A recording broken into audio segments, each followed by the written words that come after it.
So Dave and Lee, a success couple. Mm-hmm. So you guys met at a Social 8 dinner. We did, yeah. And how long have you been together now?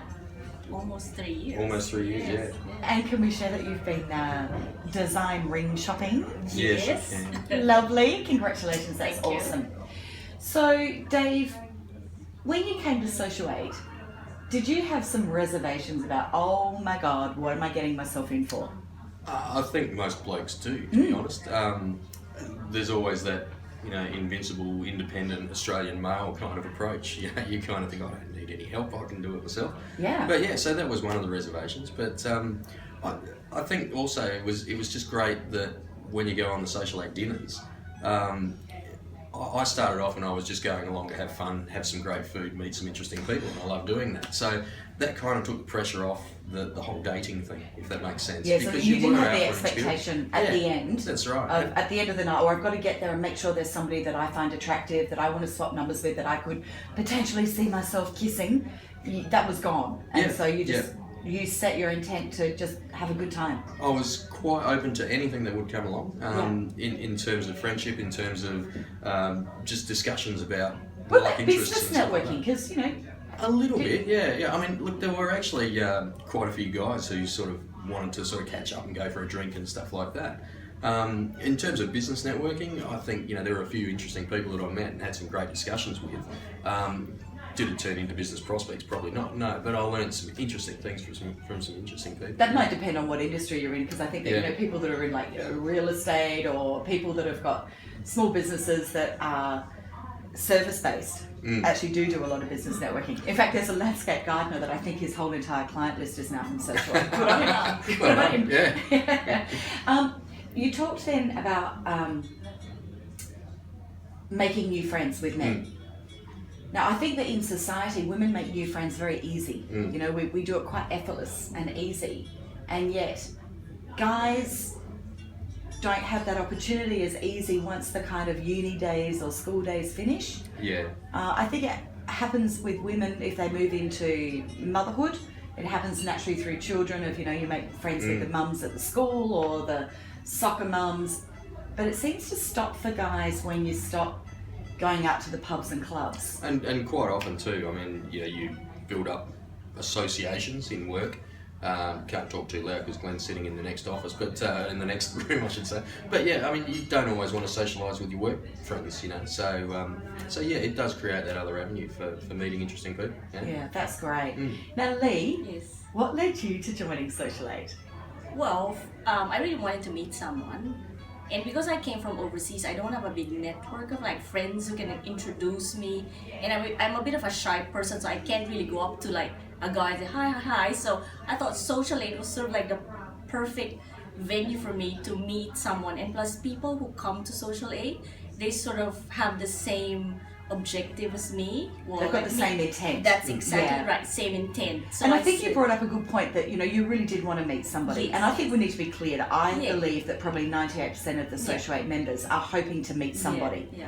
The time frame is different. Some want to meet at the first dinner, which Yeah. I've spoken to tonight Yeah, to yeah, a couple yeah. where the lady met Yeah. Cherie, met Steve at her first dinner, but that's so rare. I think it was your second, wasn't it? It was my fourth, and I was. Are you kidding? Only your fourth. And I was even a fill-in, like, cause sometimes you know. That's and, what happened with I Cherie know. and Don't miss those Steve. opportunities. There and you in go. my mind, I was like, when I forgot who called me that day, and I was like, oh, should I go? But at the back of my mind, I said, what if I meet him there? And I said, just go. So I said yes. So I've turned down a couple, but it was sort of like last minute, should I go, should not? But I said yes, and yeah, that was my fourth dinner. And That lucky is me. fantastic. High five me. I know. Yay! Sounds To like say that's yes, lucky. I which know, actually yes, brings up exactly. a really interesting Yeah. point.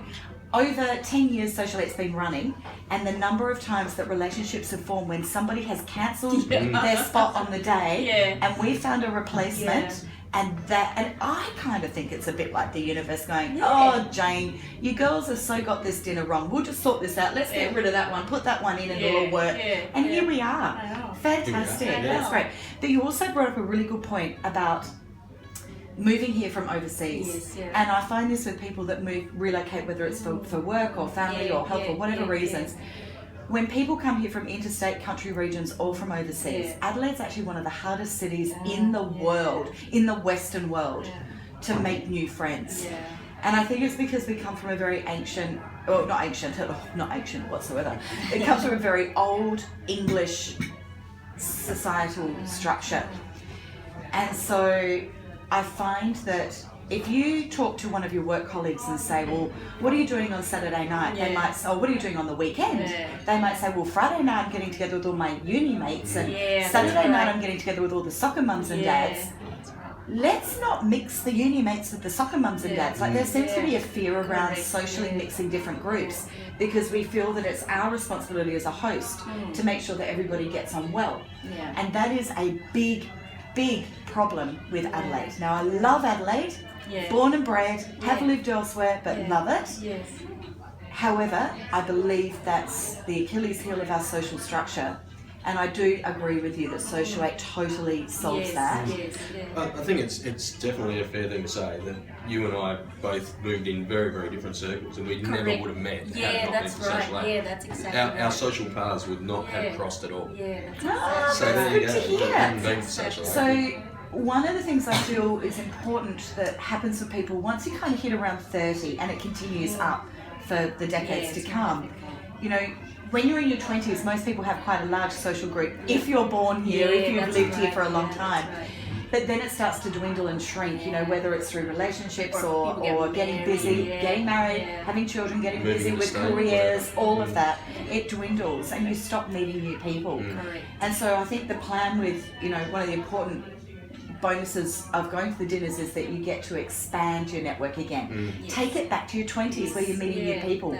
So what do you feel about the concept of networking it? Like, you said you made some new friends, Dave. Like, so you kind of networked your social life the same way you would maybe your business life, and it starts to expand? The other thing too is, I mean, you meet people with varying interests. And I mean, one of the guys that was at one of the dinners played guitar, solo guitar, and we went along. You know, a few people from that dinner and a couple of other dinners went along and listened to him play at a pub somewhere. So there's those sorts of things. There's also the other events. You know, I mean, I can't say I've got into lawn bowling since, but you know, there's other experiences you can have. Almost took up salsa dancing. You know, we thought about it at one stage, but you know, so the salsa night. You know that Cherie and Steve. Cherie is a beautiful ballroom dancer, so why don't you switch over to ballroom? Learn a nice wedding waltz for your wedding. Well, we could stick with the salsa, although that didn't work. So you get to try new experiences through the events. Yeah, very much so, and you also sort of get to see how different people respond to different events. So you sort of, you know, when there might be an event that you sort of thought, or an activity that you thought, that's not really for me, and you see how people interact at those events and what have you, and you go, well, maybe I should give that more of a try, you know.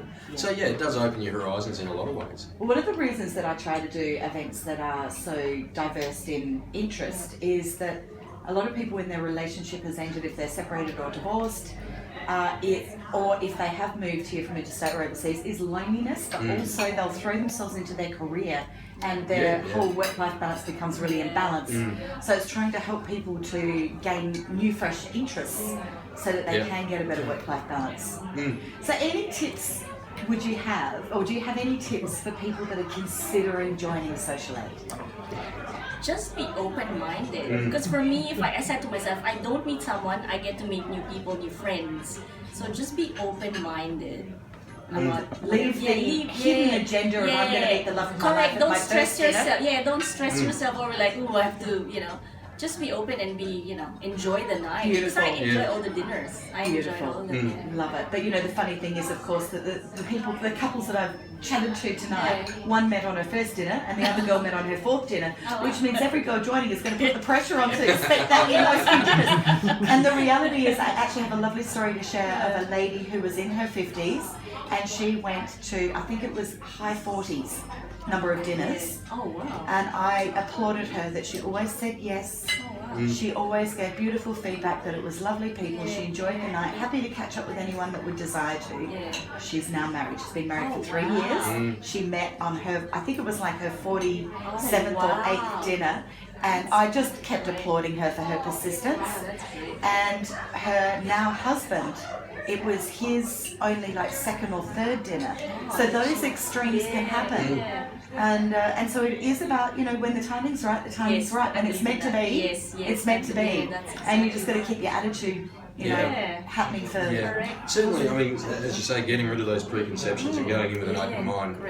And if it doesn't happen in the first or second or third, there were people that I met on a couple of occasions at successive dinners or what have you. You might meet one at a dinner and then you go to lawn bowls. No, that's right. What about a really cool French show? Well, that'd work. But not necessarily guys or girls, but both. And you find, as you meet them again and again, you see them opening up, and it's just that sitting around a table and having an open discussion with a group of people. You can see their confidence growing. You can see they're becoming far more attractive to the opposite sex in a sense, because they're more used to interacting with people. Oh, look, I watch the confidence grow all the time. That is one of the most exciting things that I see, is somebody join who maybe they're a little bit broken. I don't really like the term broken, but they're hurting from past life experiences. And they come with a desire to wanting to connect with people, wanting to expand their network, wanting to get out there and be socially engaging, and yet they struggle because of what's gone on in their past. And then you watch them and, 6 dinners later, suddenly someone's saying, he or she was the life of the party. And you think, great, they've got their mojo back. There's one that I reckon you will recognise. I don't recall his name, but he started off, he was an accountant, and around the dinners, the first 2 dinners I saw him at, he was talking all sorts of accounting and losing everyone pretty much, basically. He was just talking about accounting. A bit like, yawning. But after a while, and I think he was going along for about 6 months or more, and I think he changed career. He grew his circle of friends. He just opened up as a person, and I saw him on one occasion, and he got rid of the grey accountant suit, and he was looking a little bit more flamboyant, looking a little bit more confident. Awesome. I think a lot of that was due to social media. Look, that is the hidden gem that does come with everybody. Even the most confident person is going to finesse it even more through opportunity, through regular opportunity, and that does really excite me. Thank you so much, guys, and congratulations! Thank you. Yay! Look forward to seeing the ring. Yeah. Yes. So we. Yes.